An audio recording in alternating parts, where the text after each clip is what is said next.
श्री शिवाय नमस्तुभ्यम। कैसे हैं आप सब? सभी लोग बहुत परेशान थे कि बैसाख में प्रदोष आ गई है, उसके जो पीले बेल का उपाय है वो किस तरह से करना है। तो बैसाख माह में प्रदोष का जो उपाय है बहुत ही महत्वपूर्ण है। इसमें बेल को कैसे चढ़ाना है, एक हाथ का प्रयोग करना है या दो हाथ का प्रयोग करना है, तो बहुत सारे कमेंट्स आए। तो इसके लिए मैं आज ये वीडियो बना रही हूँ। आज मैं इस वीडियो में सारी बातें आपको बहुत अच्छे से समझाने वाली हूँ। यहाँ मैं आपको बता दूं कि बैसाख माह की जो प्रदोष है सावन की प्रदोष जितनी ही महत्वपूर्ण है। इस महीने में दो प्रदोष पड़ेंगी, एक 5 मई को पड़ेगी और दूसरी पड़ेगी 20 मई को। तो दोनों ही प्रदोष को यह उपाय करना है। स्क्रीन पे आपको एक बेल का फल दिखाई दे जाएगा। ये बेल का फल हर गली हर नुक्कड़ पर मिल जाता है। तो आपको करना क्या है कि बाजार जाके एक दुकान से जूस वाले जो हैं उन पर भी बेल का फल मिल जाता है, तो आप उस एक बेल के फल को ले आइए। अब आपको क्या करना है कि इस बेल के फल को बीज से कट करना है। आप उसको हाथ से तोड़ेंगे तो ये बीज से कट हो जाएगा।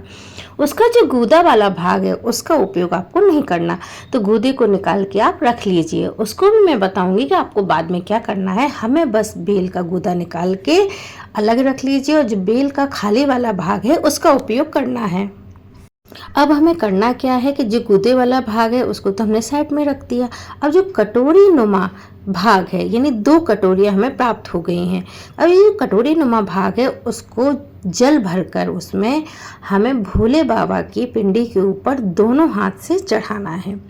ये कटोरी नुमा भाग को ले जाकर इसमें घर का जल भरेंगे और फिर इसको ले जाकर अपने दोनों हाथों से पिंडी के भोले बाबा के ऊपर चढ़ाना। चलिए मैं आपको विस्तार से समझाती हूँ किस तरह से चढ़ाते हैं। इस उपाय को करने के लिए देखिए, यदि आपके घर में कोई इंसान बीमार है, बहुत ज़्यादा बीमार रहता है, दवाइयाँ नहीं लग रही हैं, काफ़ी लंबे समय से बीमार चल रहा है, तो आपको क्या करना है कि जो बेल के आपने जल चढ़ाया है भोले बाबा पे, दोनों हाथों से जो जल चढ़ाया है, जो पिंडी से बाहर जल निकलता है उसको आपको रोक के किसी पात्र में या इसी जो कटोरी नुमा पात्र आपका बना है इसमें आपको ले आना है और ले आके भर कर आपको घर ले आना है और जो व्यक्ति बीमार है, बहुत बीमार रहता है, उसको पिला देना है। अब ये जो जल हमने चढ़ाया है वो दोनों प्रदोष काल में, यानी 5 मई और 20 मई दोनों प्रदोष में इसको प्रदोष के दिन प्रदोष काल में चढ़ाना है और घर पे लाके बीमार व्यक्ति को पिला देना है। तो अब दूसरी बात क्या है कि अब जो हमने ये जो गूदा निकाल के रखा है घर पे, उसका हम क्या करेंगे, तो उसका उपाय भी मैं आपको बता देती हूँ। अब आप कहेंगे कि ये बेल का जो गूदा है उसका क्या है, तो उसका भाई भोले बाबा पर तो कोई उपाय नहीं करना, लेकिन जो आपके घर में जितने भी सदस्य हैं इस बेल के गूदे का जूस बना लीजिए, रस बना लीजिए और सभी लोग उसका सेवन कीजिए। नहीं जूस और रस बनाना तो आप ऐसे भी सेवन कर सकते हैं। यदि आप 15 दिन भी इसका सेवन कर लेते हैं, 1 महीने कर लेते हैं, तो आपके घर में जितने भी सदस्य हैं उनसे पेट से संबंधित कोई भी बीमारी होगी या नहीं है तो वो कभी होगी भी नहीं। पेट से संबंधित जितनी भी बीमारियां हैं इस गूदी का सेवन करने से वह सारी ठीक हो जाती हैं। तो चलिए आगे मैं आपको बताती हूँ। ये तो मैंने आपको बताया बैसाख महीने में पहला उपाय। अब हम बात करते हैं दूसरे उपाय की। दूसरा उपाय बहुत ही प्यारा और बहुत ही अच्छा है बैसाख के प्रदोष के दिन। तो दूसरा उपाय जो हम करेंगे, खड़ी मूंग का हमें उपाय करना है।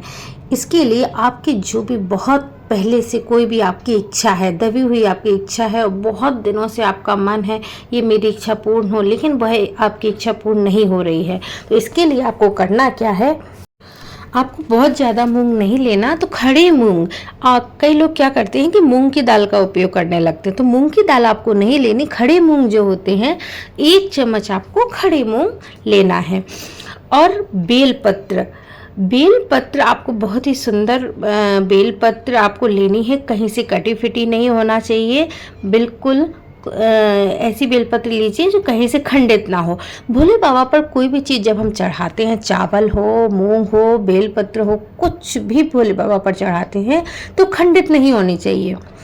खंडित चीज़ वस्तु को भोले बाबा स्वीकार नहीं करते हैं। तो बेलपत्र लिया, बेलपत्र की जो आगे का भाग है उसके ऊपर हमने जो 1 चम्मच मूंग है, सजा मूंग, उसको रख लिया और अपने ही घर से 1 लोटा तांबे का जल भर लिया और पहुंच गए मंदिर। इस उपाय को करने के लिए हमें मंदिर ही जाना है, घर में शिवलिंग पर ये उपाय नहीं करना है।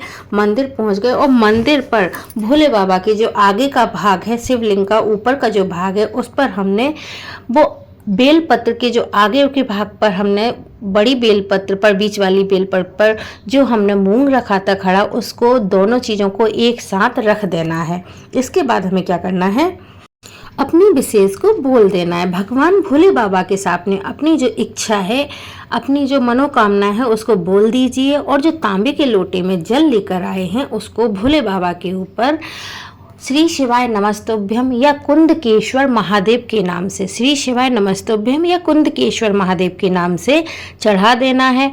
अब जो अशोक सुंदरी वाली जगह से जो जल वापस नीचे गिरता है उसको आपको किसी कटोरी या फिर इसी तांबे के लोटे में भर लेना है। लेकर इस जल को वापस से घर पे आना है और अपने सारे घर में वह जल छींट देना है। सारे घर में, पूरे घर में इस जल का छिड़काव करना है।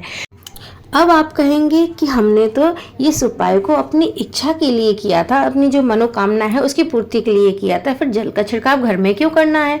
तो हमारे घर में कभी कभी क्या होता है, नेगेटिव एनर्जी प्रवेश कर जाती है। उस नेगेटिव एनर्जी के प्रभाव से हमारी जो भी मनोकामना है वो पूर्ण नहीं हो पाते हैं। ये थे हमारे बहुत ही प्यारे 5 मई और 20 मई वैशाख प्रदोष के उपाय। जो भी मेरे बहन भाई इस वीडियो को पहली बार देख रहे हैं तो लाइक, शेयर और सब्सक्राइब ज़रूर कर दीजिए, जिससे महादेव के इन उपायों को अधिक से अधिक लोगों तक पहुंचाया जा सके। पूज्य गुरुदेव के श्री मुख से सुने हुए और बहुत अच्छे से समझकर मैं आपको यह उपाय समझा रही हूँ। चलिए तो अब हम आगे बढ़ते हैं और आगे अपने तीसरे उपाय के बारे में बात करते हैं। तीसरा उपाय बहुत ही प्यारा है।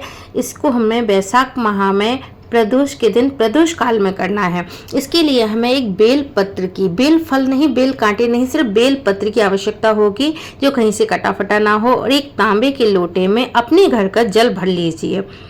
इस लोटे में बेलपत्र को नहीं डालना है, आपने घर में जल भर लीजिए। इसके बेनिफिट भी मैं आपको बता देती हूँ कि इस उपाय को घर में कोई बीमार व्यक्ति है उसके लिए भी कर सकते हैं और आपकी कोई मनोकामना है उसके लिए भी कर सकते हैं।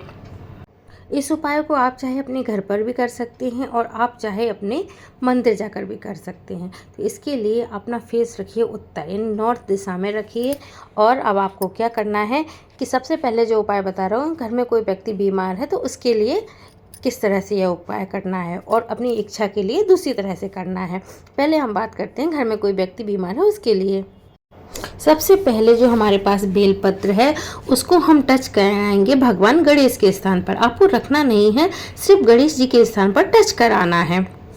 इसके बाद आपको क्या करना है, उसी बेलपत्र को भगवान कार्तिकेय के स्थान पर टच कराना है और उसी बेलपत्र को फिर माता अशोक सुंदरी के स्थान पर भी इसको स्पर्श कराना है। उसके बाद चौथा, भोले बाबा के कटी भाग पर, और लास्ट में आपको भोले बाबा के शिवलिंग के ऊपरी भाग पर उस बेलपत्र को समर्पित करेंगे कुंदकेश्वर महादेव के नाम से।